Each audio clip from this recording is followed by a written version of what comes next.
I ran to my car. Blood was covering my hands. I had listened to her again. Hello, boys and girls. My name is Namona Day, and if you're watching me, that means it's time for day to turn to night. Don't be sad that the sun is going away, though, because I'm going to teach you that there are still lots of fun things to do once the lights go out. You've been driving too long. You missed your turn, or you arrived home from your drive to realize something's not right. You may have accidentally drove on to the midnight road. The road is taking you to a world that is wrong, dangerous, fearful. You do not have to stay here, though. I shall free you from this nightmare for the price of a story. The story of a boy named Randy Frisk, who was forced to become a broken man. A story called Children's Programming. The children's show Day Turns to Night had been running since the early 2000s. It was meant to be a show to slowly lull children to sleep. I was 5 years old at the time and absolutely loved it. And my parents loved that it kept me quiet. The lessons it taught me were usually pretty simple, as the point was for you to listen to them in your dreams. Sometimes the truth hurts, so instead of spilling the beans, we should know when it is important to keep secrets before letting that truth out into the world. At first, I thought they were only dreams, some strange side effects from falling asleep to the show. Now kids, today I want to talk about farm animals and why we kill them. I know it may seem like we don't have to kill them, but we were gifted with incredible strength when we were born, and if we don't use that strength, then we're no better than those pigs. I told my parents about some of the lessons she had been teaching, and they were obviously furious, so they sat down and watched the show with me a couple of nights just to make sure that what I was saying wasn't just a kid trying to stir trouble. She said nothing strange whenever my parents were around. In fact, I now realize that it was almost like she was taunting me. If you had a brother who had just broken the cookie jar, I'm guessing most of you would tell on him. However, maybe instead you should take a broom and help him clean it up. Kindness is always better than getting someone in trouble. In that moment, her white teeth and her beady eyes were staring straight into my soul, almost like she was speaking to me through the screen. Despite all these strange occurrences, I still loved the show. I loved Miss Day, and I loved feeling connected to someone. I spent the next 5 years of my life watching that show every night. She never missed one night, and somehow I never watched the same episode twice. I learned history. Julius Caesar built an empire that was stronger than any force on this earth, yet he was too trusting, and his own allies murdered him on the lands he spent years building. I learned psychology. In our brains, fear comes from a tiny little place called the amygdala. Now kids, there are many ways to make someone afraid, but the most effective is through their fight or flight response. I learned bladesmithing. Now that is a sharp knife, and it's always important to remember that the sharper a knife is, the easier it is to cut through anything. I learned anatomy. This is very important that you never get cut in these areas of the body, because, well, if you did, then let's just say you kids wouldn't be here for tomorrow's episode. And I learned about death. Sometimes death is necessary. When someone is sick and suffering, it's better to put them out of their suffering than to let them live on. If a man has killed someone, then it is our duty to make sure that man dies for what he did. Death is necessary, and we get to decide who dies. It was around when I was 10 when I decided to stop watching her. I was getting older, and it wasn't considered cool to watch her anymore. So one day, I just decided tonight was the night I was going to stop. That night, I fell asleep surprisingly easy, especially considering I had fallen asleep to the same thing for the past 5 years. I woke up sometime around the middle of the night to see a light coming from the living room. I quietly opened my door and walked down the hall. I began to hear the sound of cheery music I was all too familiar with. But I didn't hear Mrs. Day or any of the children. As I walked into the living room, I saw the TV playing the show. Except no one was there. That was until I heard her voice coming from the other room. Little Randy, is that you? All the kids missed you on our show tonight.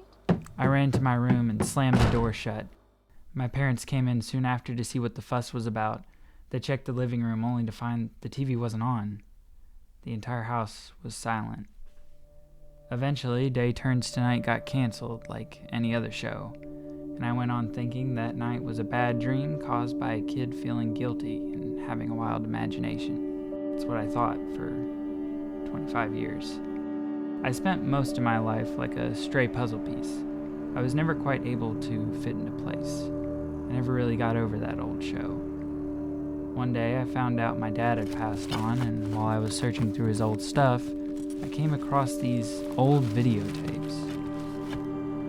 Thinking they may have been some old home videos, that night I popped them into my old VHS player, only to find they were recorded episodes of Day Turns to Night. And just like that, I was right back where I left off, like I had never left. Welcome back, boys and girls. I missed every single one of you, and I even see some of you kiddos got a bit bigger. I never knew how much I missed the feeling I got when I watched the show.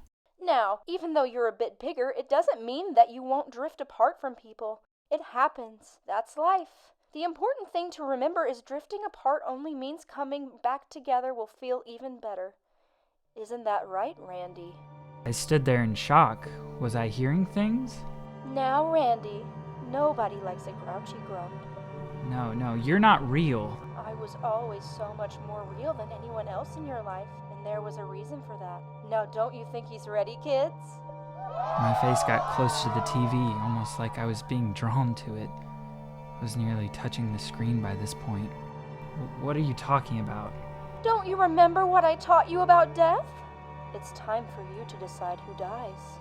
As I sat there, I realized she was right.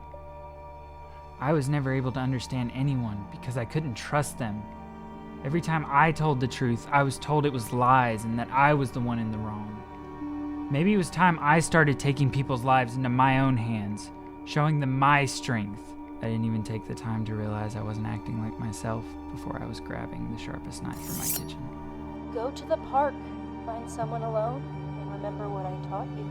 Put on a black coat and began walking towards the door. And Randy, I'm so proud of the man you've become. When I got to the park, it didn't take long to find someone alone. A girl in a red dress, most likely coming back from a bad date. She immediately saw me. She knew something was wrong. I would be afraid too. As she began to run, so did I. I remembered when Mrs. Day showed me proper running form, so it only took me a few moments to catch up to her. Mrs. Day taught me not to waste time, so I immediately stabbed the knife into one of her major arteries. She would be dead in minutes, the red blood seeping into her dress like that's where it was meant to be.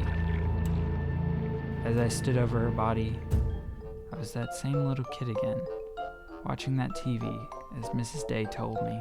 Kids, make sure to never leave a job unfinished. If you do, then you might not be able to finish all your other chores later. As I remembered these words, I stabbed the knife straight into the woman's throat. The puddle of blood created a trail that almost looked like wings. Death really was beautiful. I went home and counted the tapes I had found. There were 42. Each contained a new episode of Day Turns to Night.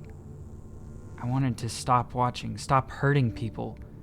But like Mrs. Day said, we were connected. Sometimes she wanted me to just kill anybody. Sometimes she gave me names. And other times we would talk for hours as she taught me many of the lessons I missed out on. Why did I ever stop watching this show? Tonight, I killed Jessica Norwood. She was tape 41. I ran to my car and drove as fast as I could so I could watch the final tape. I would usually wait a few weeks or even a month, but I had to know what was on it. Would it be a goodbye, a guide on where to find more tapes, or would it just be more of the same? No matter what, I had to find out.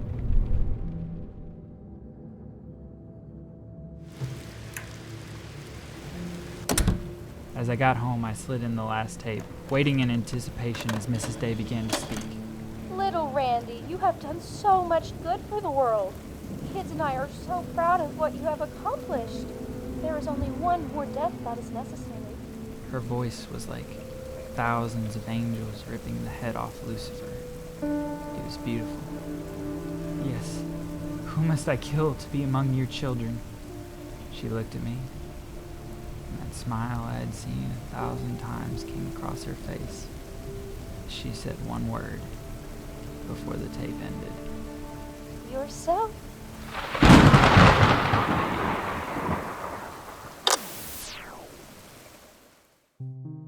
Randy believed he was in control because Namona Day told him that he had control. However, everything he believed to be true had been manipulated since he first turned on her show when he was 5 years old. Did he really drive himself mad? Or did he drive himself onto the midnight road?